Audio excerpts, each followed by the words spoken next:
difficulties that we face at times in surgeries, and it would be nice to see what everybody does during those situations and to share those situations in some form.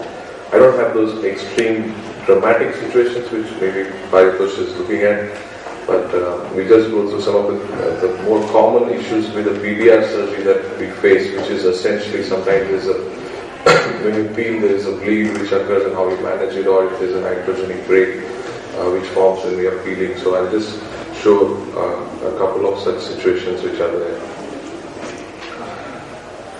This is a situation where, as you can see, there are proliferations in this traction. There's a TRRD kind of a situation where we are trying to use multiple, or you kind of remove the vitreous and then assess the hyaloidal attachments with the cutter. This is 25 gauge, which you see, which usually insinuates quite easily through a lot of planes between the membranes or the hyaloid.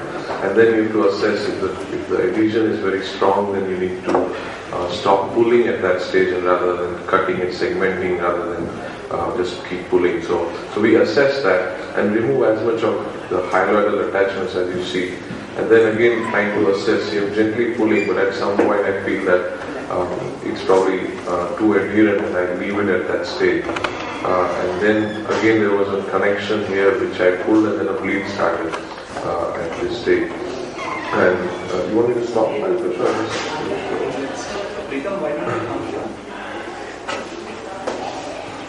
Paritosh wanted that if you have a situation like this, we stop and then discuss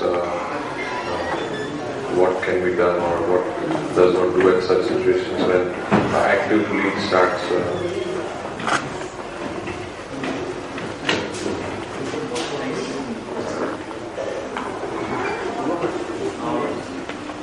One is obviously to raise the bottle height and that will stop the bleeding. I think you're using the constellation, so you have the option of proportional. That's a foot pedal control where you can jump from your usual 25-30 to straight 60 for instantly, which is what is the first thing I do, as you said, so that the bleed stops, and then assess.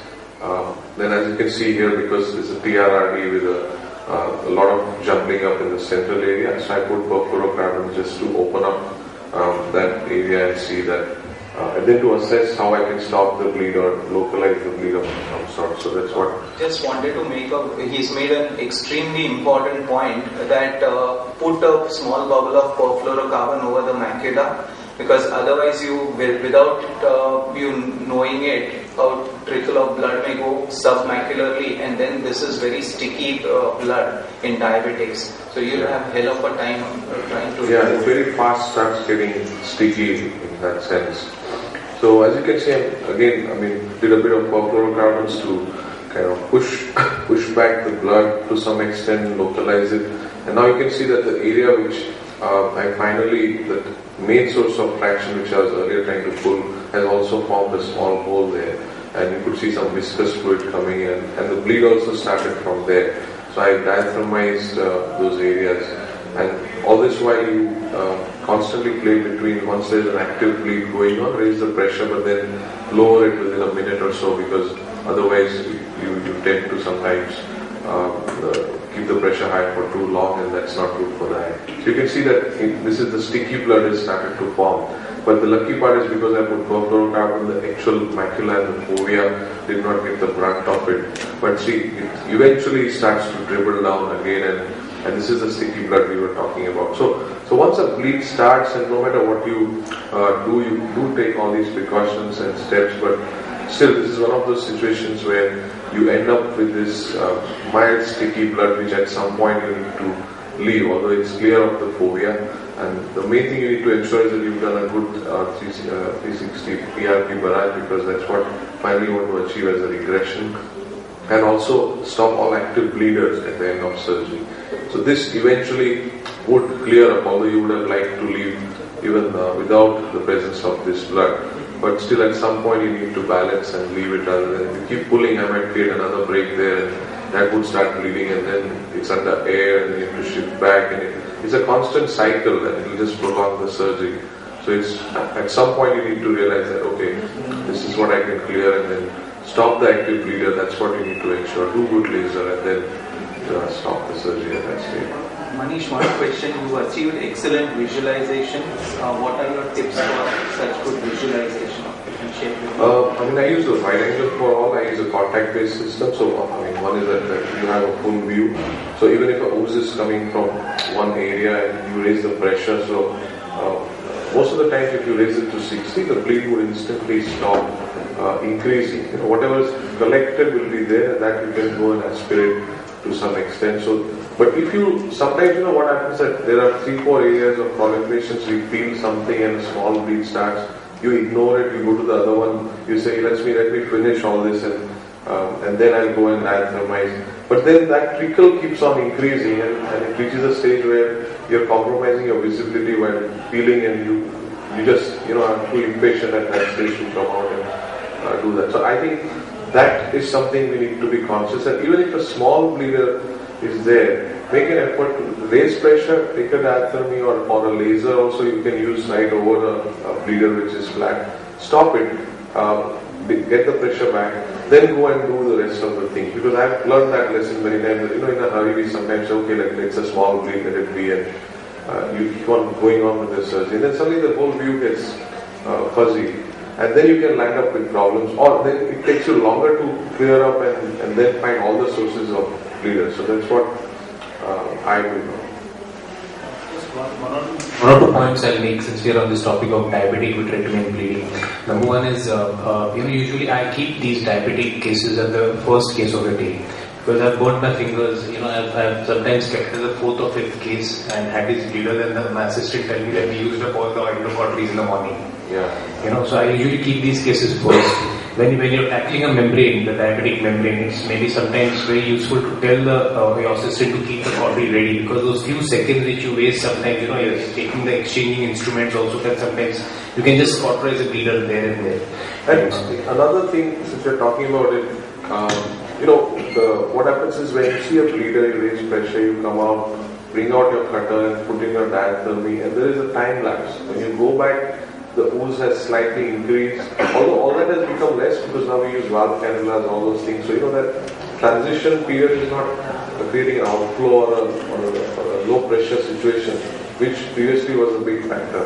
But still you lose those few seconds and there's a mild ooze which has covered the actual source of bleed, and now you're again struggling to find way to diathermy. So I'm sure all of you face that. You go in and then again you have to take your cutter, clean it up, then again try the same thing. So another thing one could do in today's time, a lot of surgeries use chandelier, and some people now start using it as a routine. So if you actually have a chandelier in, you could have your cutter inside, you don't need your light pipe, so you could have your diaphragm in your other hand. So as you are clearing, you can aspirate and go right there instead of that time lapse of a cutter coming out and the diaphragm is going in.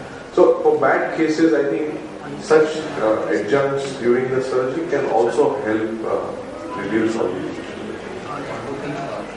One more thing, which I found helpful at times is if it's huge, large fibrovascular membrane sitting on the macula, I finish my peripheral laser first, and then I go and dissect the membranes. Because there have been situations, not so many, but few where a lot of pre-retinal surgery you can't laser. And maybe you're using oil just for the tamponade and doing it as a second step later on. Yeah. But if during that time, if you've done your laser finish it, then maybe you will achieve more better hemostasis there.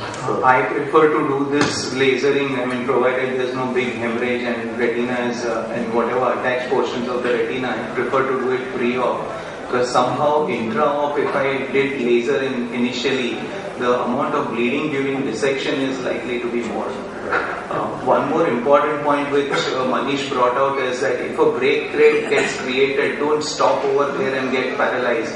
Go on, complete your dissection. Yeah. It doesn't matter. Exactly. The viscous subretinal fluid acts as a sort of third hand, in fact, to prevent the retina from flapping around. So the worst thing one can do at that time is to in fact try to drain the subretinal fluid because a break has been created. Please. You go to the next one.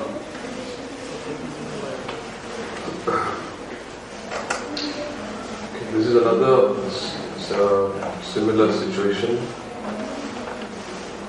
where, as you can see, that there are these proliferation proliferation, again a TRD, like situation with ischemic retina. I'll just go with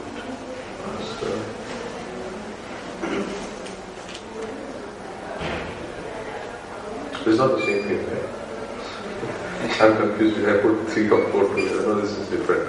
So I removed some of those proliferations, and then I'm again assessing this area in the central part again. Like the previous case, this part of the attachment is a bit stiff, and you can see that wherever I pull it tends to show a strong adhesion. So I'm very gently trying to, I didn't pull finally at it, but still some of those areas have started to bleed, just like we talked about in the previous case. And this is right at the disc, so it actually becomes more difficult. You need to be cautious. Just trim that proliferation, but you cannot go deeper, because you can see that there is this whole constricting membranes here, and the location of the actual disc is again hidden by all that. But slowly, as you can see, the same principles we discussed. I raised pressure, I cleaned up that area.